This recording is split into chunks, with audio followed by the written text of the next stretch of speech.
আশুরার সময় 2টা রোজা রাখতে বলেছেন। বিশ্বনবী রেখেছিলেন একটা রেখেছিলেন, আর বলেছিলেন আমি যদি আগামী বছর বাঁচি লা আসুমান্না তাসা, 10 তারিখে তো এবার রাখলাম 10ই মুহররম, আগামী বছর বেঁচে থাকলে 9ই মুহররমও রাখবো। কিন্তু এর পরের বছর বিশ্বনবীকে তুলে নিল কে? বিশ্বনবী রাখতে পারে নাই, কিন্তু বিশ্বনবীর চেতনা ছিল রাখার, ঠিক কিনা? বিশ্বনবী এমন নবী যার চেতনাটাও সুন্নাত। আমরা সুন্নাহ বলতে বিশ্বনবীর কথাগুলোকে বুঝি না, বিশ্বনবীর কথাগুলা সুন্নাত, বিশ্বনবীর আদেশগুলা সুন্নাত, বিশ্বনবীর নিষেধগুলা সুন্নাত। হাত্তাল হারাকাত ওয়াস সাকানাত, তিনি যে নড়তেন এটাও সুন্নাত, তিনি না নড়ে চুপ হয়ে যে বসে থাকতেন এটাও সুন্নাত, বিশ্বনবী যে ঘুমাতেন ওইটাও সুন্নাত। আল্লাহু আকবার। এজন্য বিশ্বনবীর সুন্নাহর উপর বেশি বেশি আমল করতে হবে। রাজি আছেন? সুন্নাহ আমল করলে বেদাত বিদুরিত হবে। আল্লাহ সহিহ সমঝ দান করুক। বিশ্বনবী সোমবারে রোজা রাখতেন। আমাদের অনেক মা বোনেরা রোজা রাখতে চায়, তো রাখতে যে তারা কিছু বেদাত করে ফেলে। যত জায়গায় যতটা সুন্নাহ আছে ওই সুন্নাহ সরায় ফেললে ওই জায়গায় বেদাত ঢুকে, ঠিক কিনা? আমাদের মায়েরা শবে মেরাজের রোজা রাখে। শবে মেরাজের রোজা বলতে শরিয়াতে কোনো রোজা নাই, ঠিক কিনা? বিশ্বনবী যা শিখিয়েছেন তাতে বরকত রহমত বেশি না কম? বিশ্বনবী সোমবার বৃহস্পতিবার রোজা রাখতেন। এজন্য মায়েরা বোনেরা যদি রোজা রাখতে চায় তাদেরকে বলে দিবেন সোম আর বৃহস্পতি রাখবেন। বিশ্বনবী মাসে 3টা স্পেশাল রাখতেন, আইয়ামুল বিদ 13, 14, 15। মা বোনেরা যদি রাখতে চায় এদেরকে বলে দিবেন তারা যেন এই দিনগুলোতে রাখে। তারপরে বিশ্বনবী সাল্লাল্লাহু আলাইহি ওয়াসাল্লাম রমাদান শেষে যে ঈদুল ফিতর হয়, শাওয়ালের প্রথম দিন আমরা ঈদুল ফিতর সেলিব্রেট করি ওয়ার্ল্ড ওয়াইড। ঈদুল ফিতরের পরে শাওয়ালের বাকি 29 দিনের যে কোনো 6 দিন আপনি 6টা রোজা রাখতে পারেন। বিষ্ণু সাল্লাল্লাহু আলাইহি ওয়াসাল্লাম বলেছেন মান সামা রমাদানা সুম্মা আতবাআহু সিত্তাম মিন শাওয়াল কানা কাসিয়ামিদ দাহর। রমজানের রোজা রাখার পরে যে শাওয়ালের 6টা রোজা রাখলো সেজন্য সারা বছর রোজা রাখলো।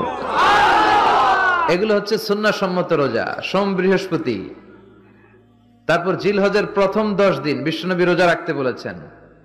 আরাফার ময়দানে যেদিন লাব্বাইক আল্লাহুম্মা লাব্বাইক বলে হাজিরা হজ করে ওই দিন রোজা রাখতে বলেছেন। আশুরা রোজার ফজিলত কি এবং এবছর আশুরা রোজা কবে রাখতে হবে? আশুরা রোজার ফজিলত সম্পর্কে আমরা সবাই কম বেশি জানি। নবী করিম সাল্লাল্লাহু আলাইহি সাল্লাম থেকে প্রসিদ্ধ হাদিস রয়েছে, সহিহ মুসলিমে বর্ণিত হয়েছে। আবু কাতাদা রাদিয়াল্লাহু তাআলা বর্ণনা করেছেন যে নবীজি ইরশাদ করেছেন সিয়ামু ইয়াউমি আশুরা আহতাসিবু আল্লাহি আন ইউকাফিরাস সানাতাল্লাতী ক্বাবলাহ। আশুরা রোজার ব্যাপারে আল্লাহর প্রতি আমার ধারণা হলো যে এর মাধ্যমে 1 বছর পূর্বের গুনাহ আল্লাহ তাআলা মাফ করে দিবেন। এবং আশুরার এই রোজা এটা কতদিন যাবৎ পৃথিবীতে রাখা হচ্ছে সেটার উত্তর হলো মুসা আলাইহিস সালামের সময় থেকে রাখা হচ্ছে। তার মানে কয়েক হাজার বছর ধরে এই আশুরার রোজা পৃথিবীতে রাখা হয়। এমন একটা ইবাদত যেটার ধারাবাহিকতা হাজার হাজার বছর। তো এই আশুরার রোজা রাখার গুরুত্ব অপরিসীম। সাহাবায়ে কেরাম নিজেরা তো রাখতেন, নিজেদের বাচ্চাদেরকে পর্যন্ত এই রোজা রাখতে উদ্বুদ্ধ করতেন যারা রোজা রাখার মতো তাদেরকে, এবং সেই সাথে তাদেরকে খেলনা ইত্যাদি দিয়ে ভুলিয়ে রাখতেন। এটা ছিল নবী সাল্লাল্লাহু আলাইহি সাল্লামের সাহাবায়ে কেরামের সুন্নাহ। সেজন্য আশুরা রোজা আমরা রাখার চেষ্টা করব ইনশাআল্লাহ।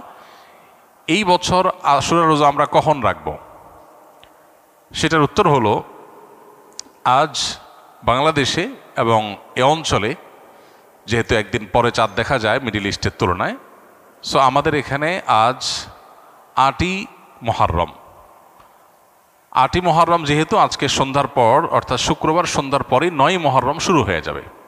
আর আশুরা রোজার মধ্যে সবচেয়ে উত্তম হলো 9 এবং 10ই মুহররম রোজা রাখা।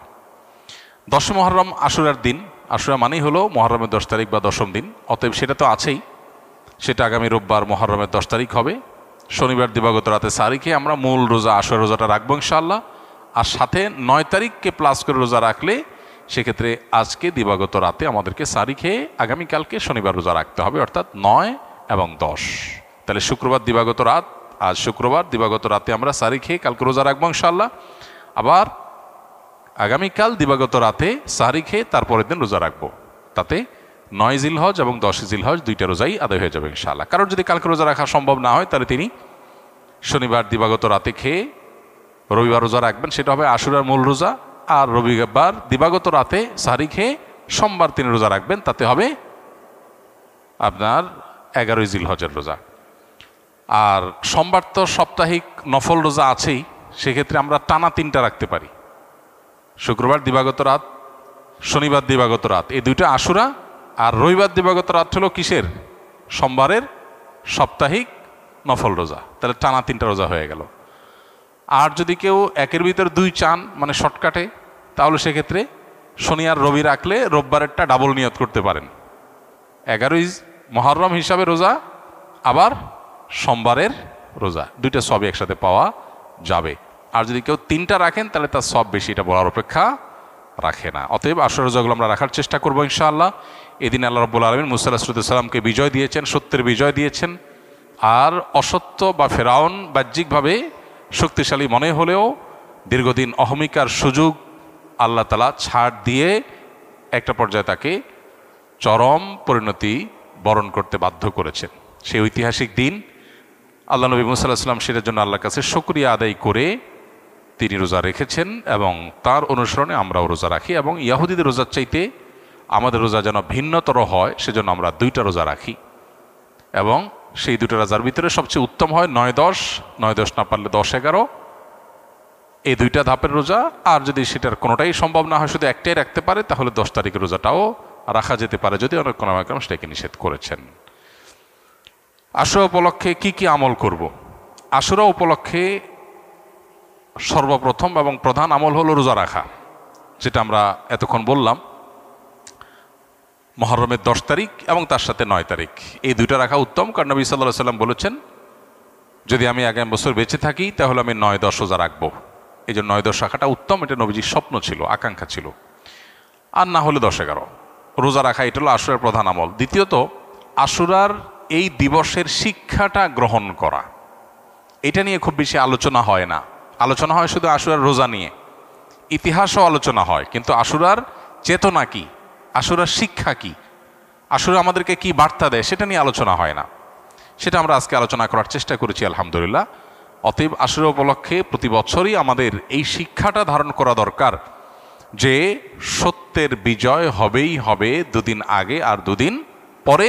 আর অসত্য এবং বাতিল লাঞ্ছিত, অপমানিত, পরাজিত, নিমজ্জিত হবেই হবে, সেটাও 2 দিন আগে বা পরে।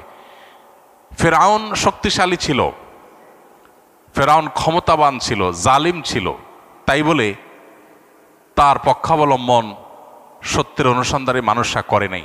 মুসা আলাইহিস সালাম দুর্বল ছিলেন, তার অনুসারী বনী ইসরাঈলও দুর্বল ছিলেন, তারা শোষিত ছিলেন। আর ফেরাউন শোষণকারী ছিল। এই দুইয়ের মধ্যে আল্লাহ তাআলা চূড়ান্ত হাসি, শেষ হাসি, চূড়ান্ত বিজয় এটা দান করেছেন কাকে? মুসা আলাইহিস সালামকে। অতএব সত্যের বিজয় হয় 2 দিন আগে আর পরে। এই চেতনা, এই শিক্ষা মাথায় রেখে যদি আমরা চলি, আমরা সত্যের সাথে থাকবো, সেটা দুর্বল হলেও সত্যের সাথে থাকবো, সংখ্যায় কম হলেও। আমি শুধুমাত্র শক্তি, সামর্থ্য, দল, গ্রুপ, মতাদর্শ এগুলো দেখে, জোয়ার দেখে আমি চলবো না, আমি আদর্শের ভিত্তিতে চলবো। এই শিক্ষাটা আমাদেরকে আসলে দিয়ে থাকে। অতএব সেই শিক্ষাটা আমরা ধারণ করার চেষ্টা করব ইনশাআল্লাহ। আশুরা উপলক্ষে একটা হাদিস, যে হাদিসকে ইমাম তিরমিজি রাহিমাহুল্লাহ বিশুদ্ধ বললেও, হাসান বললেও, অন্য ইমামরা অনেকে জয়ীফ বলেছেন, সেটা হলো এই দিনে আল্লাহ তাআলা আল্লাহর বান্দাদেরকে মাফ করার ইতিহাস আছে। অতএব পরবর্তী জাতিরাও আল্লাহর কাছে তওবা করলে এই দিনে তওবা কবুল হবে, আল্লাহ তওবা করবেন, কবুল করবেন। তো সেই হাদিসের উপর ভিত্তি করে কেউ আল্লাহর কাছে এই দিনে ইস্তেগফার এবং তওবাও করতে পারে, যেহেতু নফল আমল, এটা চাইলে কেউ করতে পারেন। মুহররম আসলেই মুআবিয়া রাদিয়াল্লাহু তাআলাকে নিয়ে বিভিন্ন আলোচনার জন্ম নেওয়া হয়। হযরত মুআবিয়া রাদিয়াল্লাহু তাআলা কি সাহাবী ছিলেন? মুআবিয়া রাদিয়াল্লাহু তাআলা সাহাবী ছিলেন, এটা নিয়ে তো কোনো প্রশ্ন থাকার সুযোগই নেই। আমরা সবাই জানি তিনি সাহাবী ছিলেন, এবং মুআবিয়া রাদিয়াল্লাহু তাআলা আনহু আমাদের সমস্ত মুসলমানদের কাছে শ্রদ্ধার পাত্র। সাহাবীদের সমালোচনা করতে নবী সাল্লাল্লাহু আলাইহি ওয়াসাল্লাম পরিষ্কারভাবে নিষেধ করেছেন। সাহাবীদের সমালোচনা করা, তাদেরকে গালমন্দ করা, এই গালমন্দ করতে নবী সাল্লাল্লাহু আলাইহি ওয়াসাল্লাম নিষেধ করেছেন। মুআবিয়া রাদিয়াল্লাহু তাআলা আনহু সহ সাহাবা ইকরাম সম্পর্কে আমাদের ধারণা হলো, মানুষ হিসাবে তারা কেউ ভুলের ঊর্ধ্বে নন, তাদের কোনো ব্যক্তিগত ভুল থাকতে পারে। কিন্তু প্রথম কথা হলো, সাহাবীদের ব্যাপারে কোরআন এবং সুন্নাহ যে সমস্ত মর্যাদার কথা বলেছে, সেই সমস্ত মর্যাদাগুলোর কারণে তাদেরকে আল্লাহ যদি মাফ করে দেন, আপনি আমি সমালোচনা করার কে? বদর যুদ্ধে অংশগ্রহণকারী সাহাবীদের সম্পর্কে নবী সাল্লাল্লাহু আলাইহি ওয়াসাল্লাম বলেছেন, সহিহ বুখারীতে আসছে, আমালু মা শি'তুম ক্বাদ গাফারাল্লাহু লাকুম, তোমরা যা খুশি করতে পারো, আল্লাহ তোমাদের মাফ করে দিয়েছেন। কত বড় কথা! অতএব সাহাবীদের গালমন্দ করা, নিন্দামন্দ করা জায়েজ নাই। হোসেন রাদিয়াল্লাহু তাআলা আনহুর যে কারবালা ঘটনায় নির্মমভাবে সপরিবারে শাহাদাত বরণ করেছেন, সেটার সাথে মুআবিয়া রাদিয়াল্লাহু তাআলা আনহুর কোনো দায় নেই। অহেতুক অনেকে সেটাকে জড়াবার চেষ্টা করেন। হোসেন রাদিয়াল্লাহু তাআলা আনহুর শাহাদাতের সাথে ইয়াজিদের যে সম্পর্ক বা ইয়াজিদের বাহিনীর যে সম্পর্ক, সেটাকে মুআবিয়া রাদিয়াল্লাহু তাআলার উপরে দায় চাপানোটা একেবারেই অহেতুক। হ্যাঁ, মুআবিয়া রাদিয়াল্লাহু তাআলা আনহু তার ছেলেকে দায়িত্ব দিয়েছেন, দায়িত্বে রেখেছেন, এটা তার ইজতিহাদ, এটা তার ভুল, এটা তার গবেষণা, এটা তিনি মনে করেছেন যে এরকম হলে ভালো হতে পারে। হয়তো বা বাস্তবে সেটা ভুল হতেও পারে, কিন্তু এটা গবেষণা। গবেষণাগত ভুলের জন্য কেউ কোনো মুস্তাহিদ সমালোচনার যোগ্য গালমন্দ অন্তত করার উপায় বা সুযোগ থাকে না। বিধায় মুআবিয়া রাদিয়াল্লাহু তাআলাকে নিয়ে আমাদের ধারণার পরিবর্তন হওয়া উচিত। আমাদের সমাজে দেখা যায় মুহররমের 10 তারিখ আসলেই অনেক রেডিও চ্যানেলে, অনেক মিডিয়াতে মুআবিয়ার সমালোচনা করা হয়। এটা সুস্পষ্টভাবে শরিয়ার লঙ্ঘন, নবী সাল্লাল্লাহু আলাইহি ওয়াসাল্লামের হাদিসের লঙ্ঘন। একজন ইমানদার সেটা করতে পারেন না। পুত্রের কোনো কর্মকাণ্ডের জন্য গণহারে বাবাকে দায়ী করা, এটা একেবারেই অনুচিত কাজ।